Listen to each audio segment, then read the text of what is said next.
friends, it is me, Mr. Evans, right here in cartoon format, waving a nice hello and delivering a little lecture to you guys today about gerrymandering.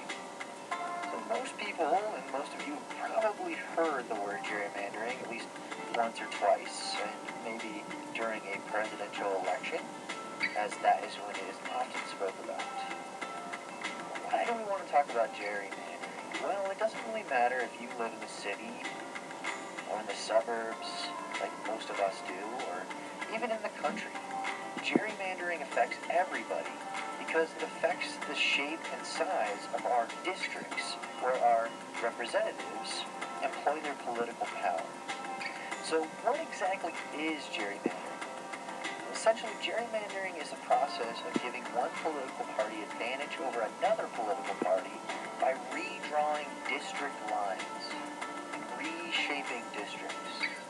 So if the Democrats are trying to gain advantage over Republicans or vice versa, they may implement gerrymandering in order to do so.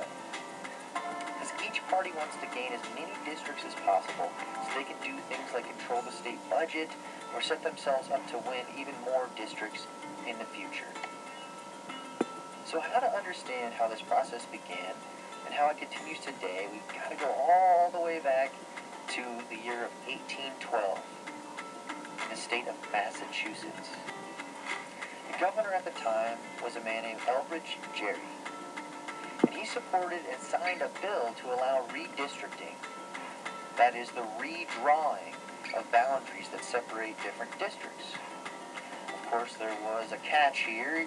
Gerry wanted his own political party, the Democratic Republican Party, to be favored by this redrawing of districts. Of course, Democratic Republican Party no longer exists. Now, Gerry wanted to win as many state Senate seats as possible. The more members of your party who vote, the more likely you are to win an election. So these new lines were drawn to include loads of areas that would help this Governor Gerry in the future.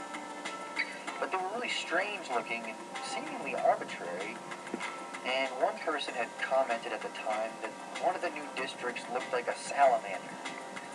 This became sort of popular, and the Boston Gazette added Gerry's name to the word salamander, and voila, gerrymandering.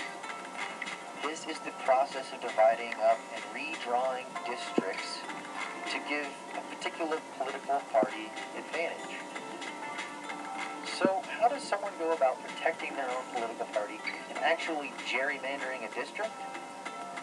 Well, there are two successful methods or practices.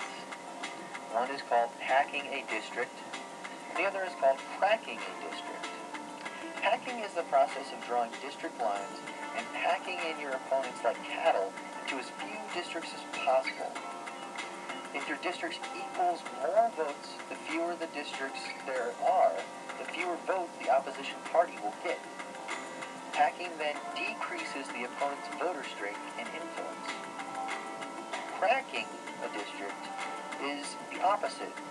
Taking one district and cracking it into several pieces, this usually is done in a district where your opponent has many supporters. Cracking the district helps spread out those voters among many districts, denying your opponent a lot of votes when you have a large number of people who would generally vote for one type of party. Those folks are known as a voting bloc.